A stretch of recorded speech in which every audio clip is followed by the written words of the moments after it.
jointly by the Israeli Consulate in Mumbai and the Observer Research Foundation Mumbai. This was the beginning of what has come to be called the Four Eyes Initiative, the India-Israel Innovation Initiative. And the thought behind this initiative was that innovation is not something that is relevant just to business, but it is something that will make a difference to millions, and therefore we should partner with Israel, who's the expert in innovation, and which is borne out by this book by Mr. Saul Singer, The Startup Nation. So that was the thought behind India and Israel coming together for the Four Eyes Initiative.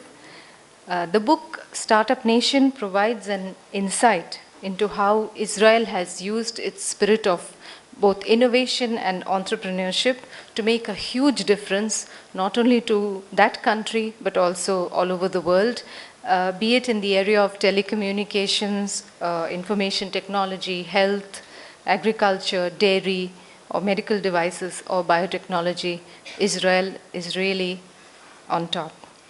I was in Israel in January for almost a month, and I saw firsthand the big R&D centers that have been set up in Tel Aviv by the world's leading IT giants and technology giants like Microsoft, Intel, Motorola, and IBM, and so on. And I also came face to face with Israel's argumentative nature.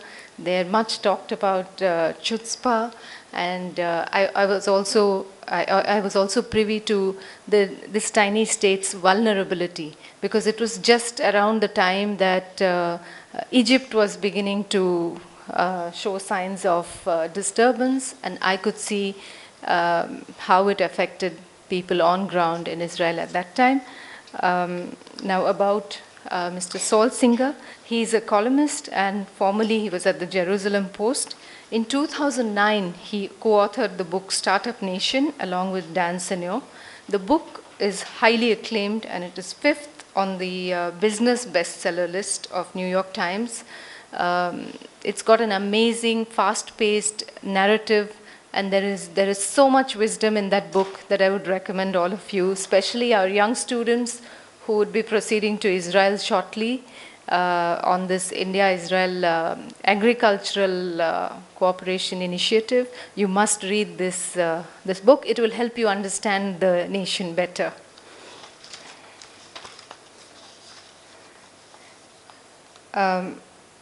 Mr. Saul Singer has also written for the Wall Street Journal commentary, Moment, The New Leader, and the Washington Post's international blog, Post Global. Before moving to Israel in 1994, he served as an advisor in United States Congress to the House Foreign Affairs and Senate Banking Committees. He lives in Jerusalem with his wife and 3 daughters. His other book is Confronting Jihad, Israel's Struggle and the World After 9/11. This book collects many of his columns and unsigned editorials written for Jerusalem Post between 1997 and summer of 2003. I have not read this book, but would love to do so. Now about Dr. F.C. Kohli. To those who do not know Dr. F.C. Kohli, he's the doyen of the Indian information technology industry, and he was also at the helm of India's best-known IT companies, data consultancy services, and he really steered, I should say, both our country and the company to greatness that we had not seen before. So thank you very much, Dr. Kohli, for being here. And we have in our midst Mr. Mark Sloman, who's the director of the Israel Project. I had occasion to visit their office in Israel. It's a non-profit, non-governmental education organization that gets facts about Israel and the Middle East to press, public officials, and the general public. in an atmosphere like Israel, it becomes more essential for facts to get to the public, because there is so much of propaganda and from different quarters. So I think the Israel project is really doing a good job. And the week that I was there and the day I visited them was the first day that they had recently recruited someone to their India desk. So I'm also very happy that India, I mean, the others were represented by regions, but they had a special person for the India desk. And this only goes to show how important India and Israel are to each other. And I wish this were reciprocated by the Indian establishment as well. So welcome to all of you. There are two initiatives I wish to just talk to you about, which my friend Anay Joklekar shared with me, that we all know that Israel is developing agro-excellence centers in Dapoli, Rahuri and Nagpur. And as part of this initiative, 27 students from Maharashtra will be going to Israel for a period of 1 year. And they are going to be working in a kibbutz for some days in a week, and for some time they would be actually attending classes in the university. At the end of it, probably they would come up with a combined degree. And so this is one area of where we see something positive happening in the India-Israel front. The other is something that ORF is also involved in. It's called the Israel Peace Corps Initiative. You may know that many Israeli youth come to visit India after being decommissioned from the army, after serving the compulsory 2 years in the army. And this is an attempt, the Israeli Peace Corps Initiative is an attempt to direct these young people towards socially productive issues that may be relevant to both India and Israel. So this is a work in progress, but this also has a lot of potential because a lot of Israelis visit, especially the young people, visit India. So this is just the start. Now I would like to, we have a short movie, is it? We have a short screening of a short film for about 10 minutes, and then we will start with the talk. I apologize for the delay. There appears to be a flash strike by our railway motormen, which is why so many of our guests who had confirmed to come for your talk have been unable to do so. And anyway, it would be to our benefit to hear you give us your perspective on the India-Israel initiative. Thank you. My colleague to welcome you with bouquet. Thank you.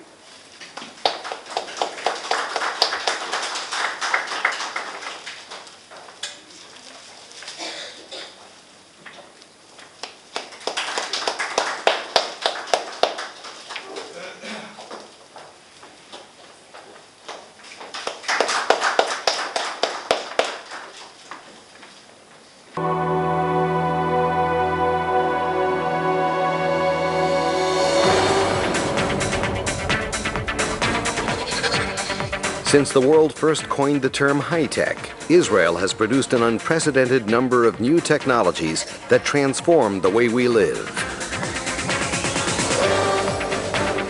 In telecommunications, Converse gave the world its first voicemail system, and Mirabilis brought it ICQ, now the backbone of AOL Time Warner's instant messaging service. Given Imaging astonished the world with its ingestible pill-size video camera, revolutionizing digestive tract diagnosis. While Insight Tech's Exablate marks a new beginning for non-invasive cancer therapies. Netafim, with their groundbreaking drip irrigation technology, changed the face of agriculture.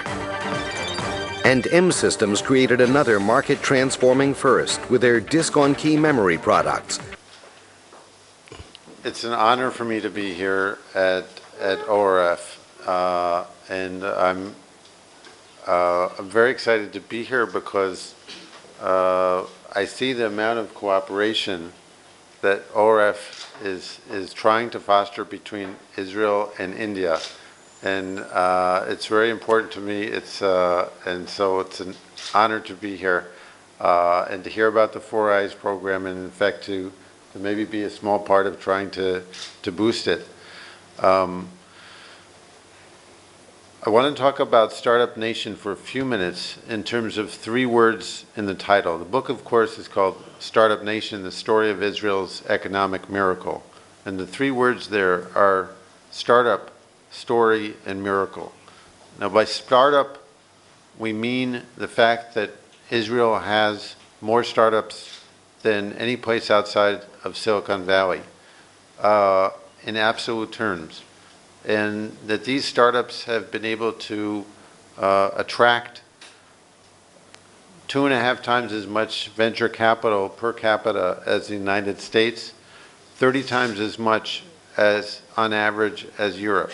And this, of course, is significant because the venture capital investment is looking all over the world for the next big thing. That's their business model. They know that most startups fail. They know that the only way they can succeed is by finding the next Microsoft or Facebook or Infosys.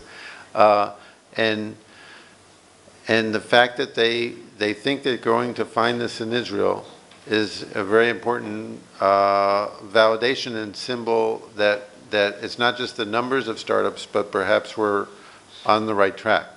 Now, the book, though, is not mostly about Israel's success. It's about trying to answer the question of why. Why are there so many startups in Israel? Why didn't this happen somewhere else? And this is a very interesting and important question, I think, for understanding innovation generally and in every country. And so we quickly came to the conclusion that this was a question of culture, of history, of things like that. And to understand, to explain a thing like that, it's good to tell stories. And we tell lots of stories in the book, and I'll just tell you one. And that is of a man, starts with a man named Scott Thompson, who's head of a company called PayPal. PayPal was bought by eBay, and the main investor in eBay was a venture capital fund called Benchmark Capital. And Benchmark was in Israel, like many venture funds, looking for great startups. And they found a tiny place called Fraud Sciences that was created to deal with the problem of credit card fraud. And they were interested in investing, and so they wanted to ask their expert on this issue, who was Scott Thompson, to check out this tiny startup. So one of the founders of the startup, a young person in his 20s, named Shvat Shaked, came to meet with Scott Thompson, and Thompson asked him, so what is your big secret for beating credit card fraud? And the young Israeli says, well, I was in the military like most Israelis, and our job was to try to track terrorists and other bad people over the internet, try to find them. And we had this idea that terrorists and other bad people don't leave a lot of traces of themselves on the internet. And normal people, good people, they leave passwords and usernames and all kinds of stuff as they're going around the internet. And you look for that stuff, you've got good people. You don't find that stuff, and you've got bad people, and you've solved the problem. And so now Scott Thompson is thinking to himself, I can't believe I'm sitting here listening to stories about terrorists in the army and good people and bad people. We have tens of thousands of people across the industry who are trying to deal with credit card fraud in a certain way. They're going through credit histories. That's how it's done.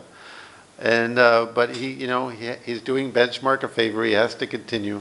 So he asks him, so how did you do with the scheme of yours?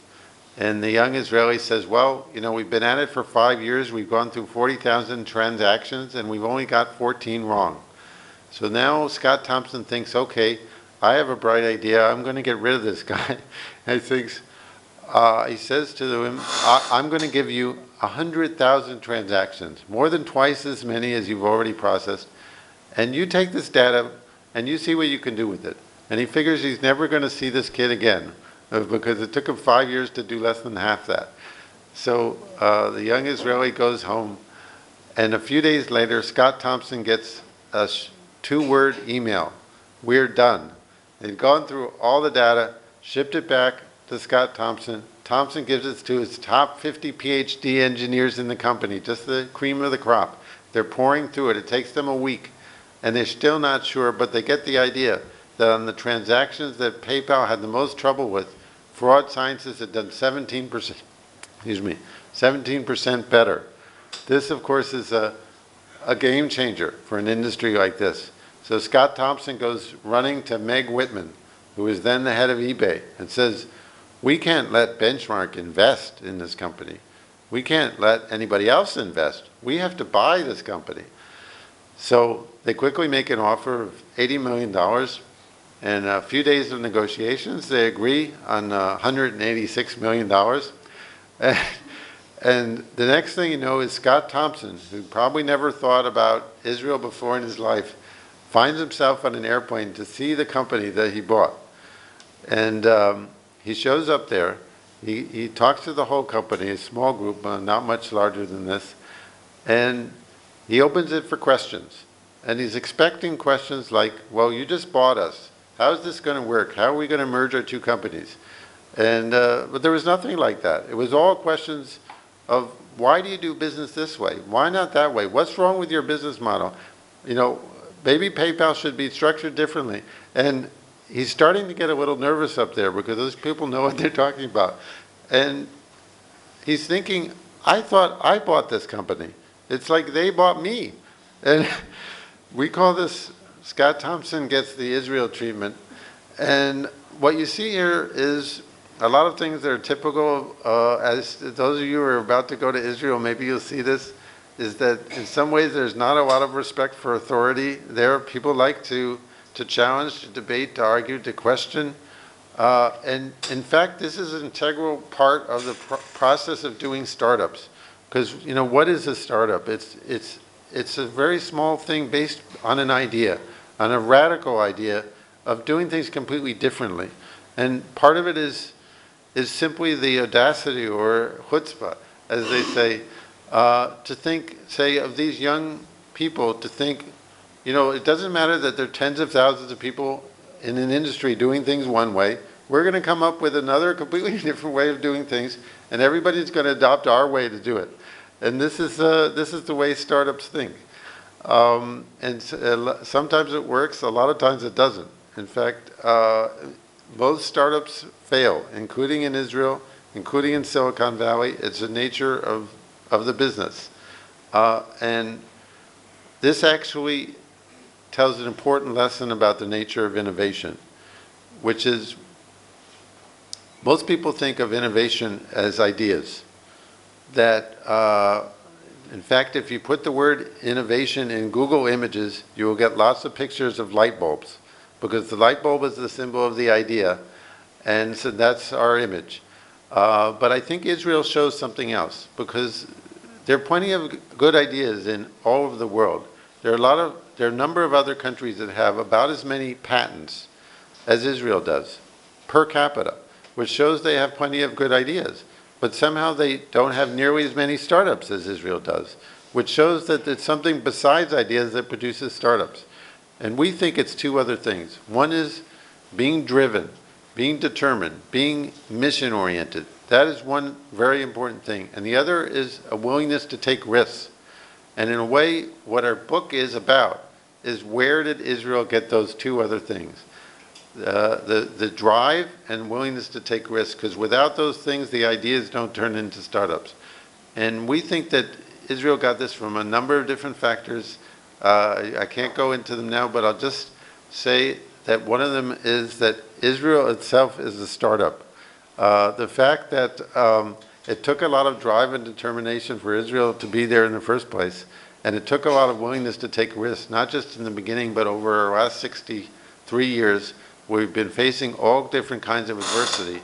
It does a lot to explain why it's a society that fosters entrepreneurship, that accepts entrepreneurship, that expects it and needs it.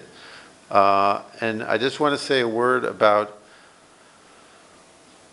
how excited I am about the prospect of Israel and India working together on these things on two different levels. One is the way, as you saw, all these U.S. companies working, the IBMs and HPs and so on of the world coming to Israel, and essentially what they're doing is they're working on the natural complementarity between tiny startups and large companies, where tiny startups are good at innovation and they have no idea how to scale things up. Big companies are great at scaling things up. They have trouble with really big innovation. And the combination is a very productive one. And this is what you've been seeing these executives talking about. That's essentially what they're talking about. And there's, I think, a great opportunity for Indian companies like Tata and others, and they're already looking at this, to come and do the same thing. Because whatever big problems you're trying to tackle as a company, you know that there are innovations and startups and also research and so on that is applicable to those big problems. But the second level is a whole new level, which hasn't really begun yet, but I personally want to work on this, and I think there's a lot of potential. And that is startup to startup, or entrepreneur to entrepreneur, where Israel can I think, really help India create essentially a sort of startup nation within India. Just like Silicon Valley is sort of an enclave within the United States, Israel is sort of dominated by, is become startup nation. But India can have this kind of world within itself as well.